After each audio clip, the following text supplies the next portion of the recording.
Қайырлы күн. Бүгін сиырдың қарынан жасалған корейский салаттың рецептімен сіздермен бөліскім келіп отыр. Мен көбінесе кореец адамдармен көп жұмыс жасағаннан кейін менің көп салаттарым корейский салаттар болады. Ал онда болса бірге жасап көрейік. Ол үшін бізге 400-500 грамм қайнатылған пісқан қарын керек. Сиырдың қарыны менде, бұны мен 1,5 сағат қайнаттым. Бұл пісқан, қазір еще қуырам. Сосын кейін бұған керегі бізге бір дана сәбіз, бір дана болсын, екі дана болсын болгарский перец, бір пияз, бір помидор, екі қияр и көкшіп, өзіміз немізге қарай, екі дана чеснок, кішкене ашты болғанын қалаймыз. Мынау жгучий перец, сосын кейін тұз, дәміне қарай паприка, қара бұрыш, уксус, соевый соус обязательно керек и және бізге керегі қант. Ең бірінші морковьті теркадан өткізіп, кішкене тұздап қоямыз. Тұзға маринадталып тұру керек, сол кезде морковь жұмсарады.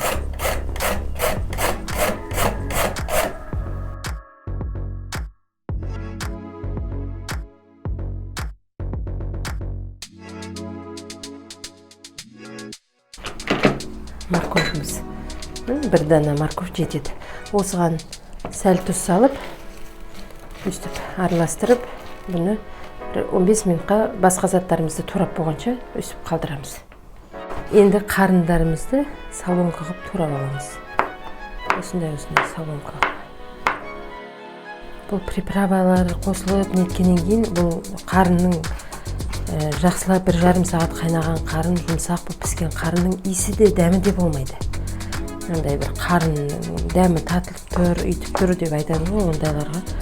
Сондай кісілерге айтатынын, бұның иісі де дәмі де болмайды. Өзінің қарындық, өзінің бір жақсы, әдемі, дәмді салат болып шығады. Корейский салат бұл. Көбінесе корейцтер жасайды бұл салаттарды. Сол бір корейц тәтемнен үйренген салатым бұл.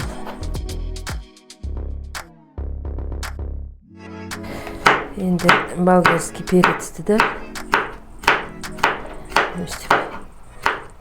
салонға алып тураймыз. Бір дана пиязды өстіп ортасынан бөліп және екі жағынан бөліп өстіп тураймыз.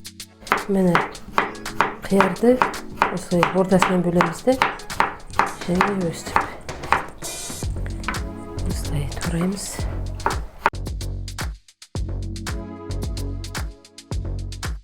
Помидорды да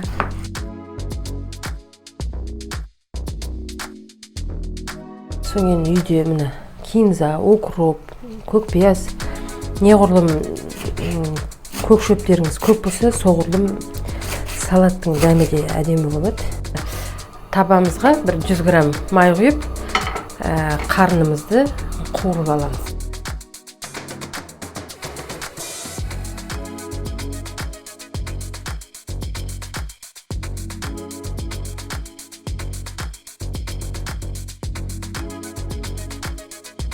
Тұрған қарнымызды өстіп майға қуырып алдық. Енді осы ыстық қалпында салатымызды жинаймыз. Осы ыстық қалпында салатымызды жинаймыз. Жаңағы бірінші жасаған морковьімізді саламыз. Маринадтап қойған морковьіміз жұмсақ болып, соғы шығыпты. Соғымен бәрін бірақ құя саламыз. Потому что бұл салат сочный болу керек. Енді осыған бұрышымызды саламыз, пиязымызды саламыз.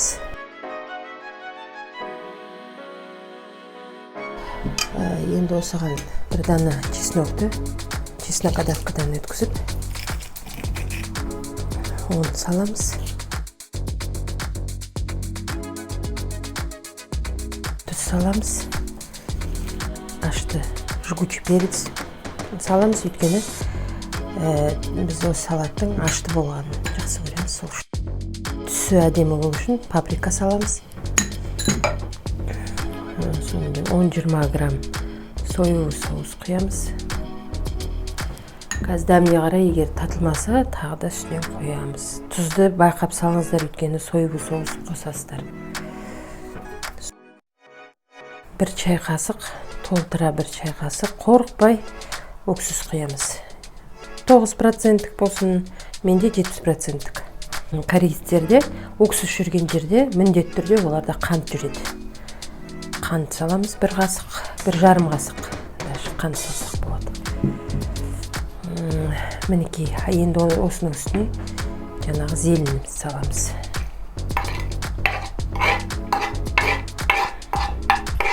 Енді қолымызға перчатка киіп, салатымызды араластырамыз. Қараңыздар, иісі керемет. Сөзбен айтып жеткізе алмаймын иісін. Иісі тура керемет болып тұр. Ыстықтай араластырғаннан кейін жаңағы қосқан көкөністеріміздің бәрі осының ыстығымен ақ пісіп кетеді. Өте дәмді, әдемі, сочный болады. Енді міне бәрін араластырып болған соң дәмін татып. Енді ең соңынан уже салатыңыз араластырып неткеніңде суығаннан кейін барып помидормен жаңағы огурцымызды саламыз.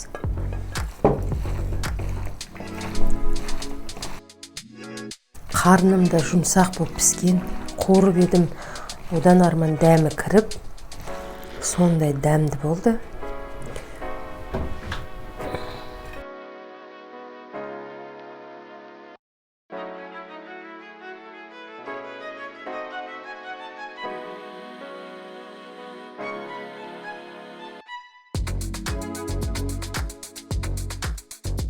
Міне бетіне өстіп күнжіт сеуіп, әдемі ғып қонақтарыңызға ұсынсаңыздар болады. Міндетті түрде қазір дәмін татып көрейік. Бисмиллах деп. Дәмін көрейік. Өте дәмді, өте сочный. Кішкене аштылығы да бар. Өте дәмді болған. Міндетті түрде жасап көріңіздер. Бір 20 минут болса, маринадталғаннан кейін жесеңіздер, вообще дәмді болады бұл. Ал сіздермен болған гүлім, егер менің видеом ұнап, мына рецепт ұнап жатса, менің каналыма міндетті түрде тіркеліп, лайк басып, комментарий қалдырып кетсеңіздер болады. Ал келесі видеода кездескенше сау болыңыздар.